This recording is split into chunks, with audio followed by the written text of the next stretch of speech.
Hi there, and welcome back to Among Therapists, Practical Tips by Psychotherapy Academy. I'm your host, Dr. Jessica Díaz, and it's wonderful to have you with us once again.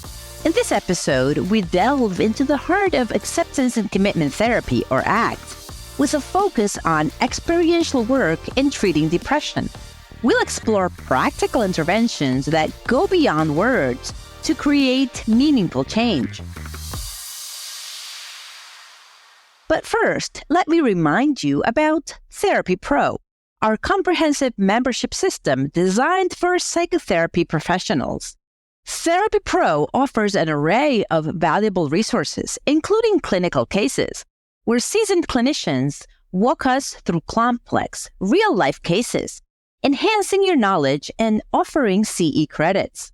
Today, we're going to unpack various experiential techniques in ACT that help clients battling depression.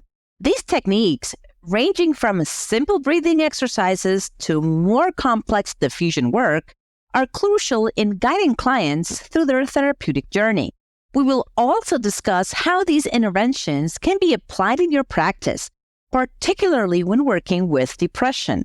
Our faculty member, Miranda Morris, Ph.D., a renowned ACT trainer and licensed psychologist, will be sharing her expertise on these practical strategies.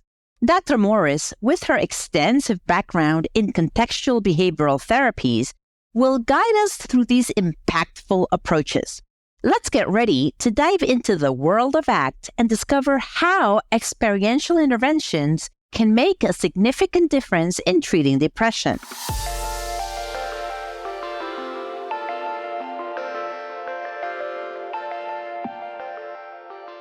Experiential work is really core in acceptance and commitment therapy. So there's the language that we're using in the conversation that is therapy, but we're also looking for opportunities to invite people to do work that gets more at experiential learning and less about lots of words. But that experiential work is very simple. It might simply be, hey, as we get started today, can we take a moment to both just close our eyes and maybe just breathe in, breathe out. Noticing as we inhale the sensations of our breath as our chest and belly rise. As you exhale the sensations as they fall. And maybe notice how your body feels in the chair. And then when you're ready, let's pick something to make important today and spend our session on that or start our session on that. Just a simple breathing exercise. It might just be sensory. I just want you to notice, wow, you came in really flustered. Can you just notice your weight in the chair? Notice the sound of my voice.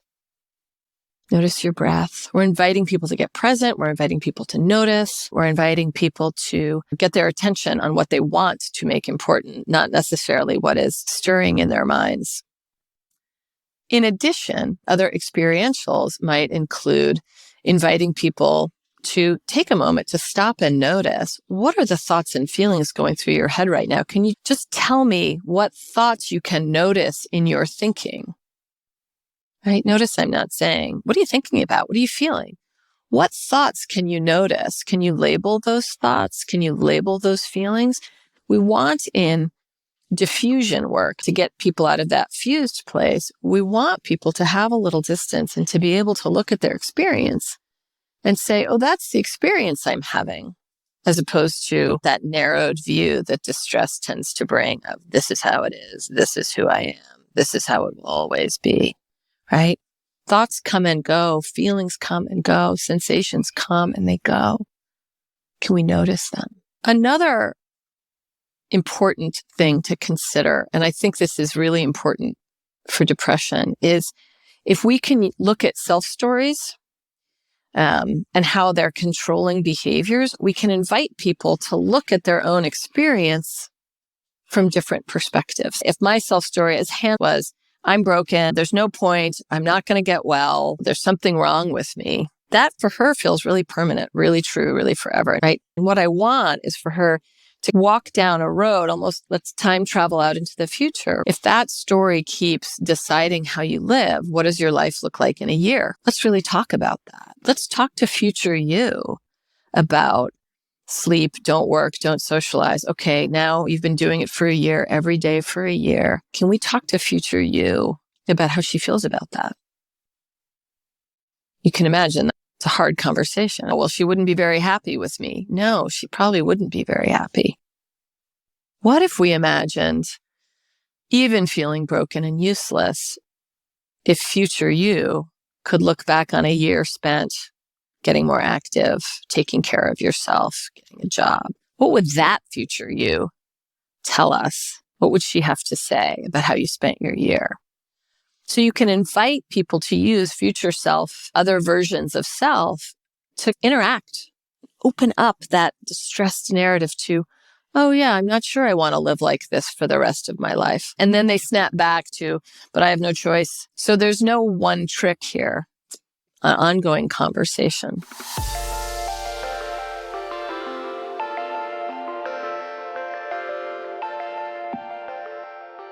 All right, so what an enriching session on ACT's experiential interventions for depression with Dr. Miranda Morris.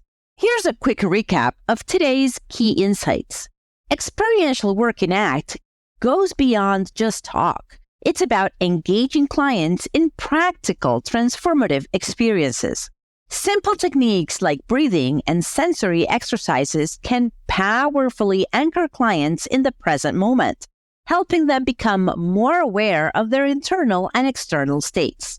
We discussed the importance of noticing thoughts and feelings without judgment and labeling them, a fundamental step in managing depression. Defusion work, a central aspect of ACT, helps clients gain distance from distressing thoughts and narratives, seeing them as transient rather than defining truths. We explored the concept of self-stories, particularly how they influence behavior in depression and how clients can learn to view them from a new perspective. The time travel exercise vividly illustrates the potential future outcomes of following or challenging these self-stories, empowering clients to choose paths more aligned with their values.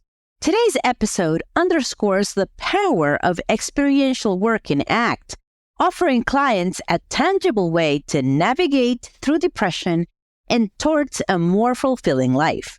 By integrating these strategies in your practice, you can provide more dynamic and effective support for clients facing depression. Okay, so that's all for now. Stay tuned for forthcoming episodes in which we'll present more practical psychotherapy tools through a case conceptualization lens to honor the launch of our subscription series Clinical Cases and our membership system Therapy Pro. If you're a psychologist, counselor, social worker, physician, MFT, or addiction professional, you'll find it invaluable for your practice. And the icing on the cake is you can earn CE credits that way. To learn more about membership, accreditation, and clinical cases, you can click on the link in the show notes. You can also access exclusive content that isn't included in this podcast. If you've enjoyed this, kindly help us to spread the word by leaving a review on Apple Podcasts and sharing news of it through social media or word of mouth. We very much appreciate your support. And thanks so much for tuning in. This is Dr. Jessica Díaz, and I'm looking forward to joining you again for the next episode. Bye-bye.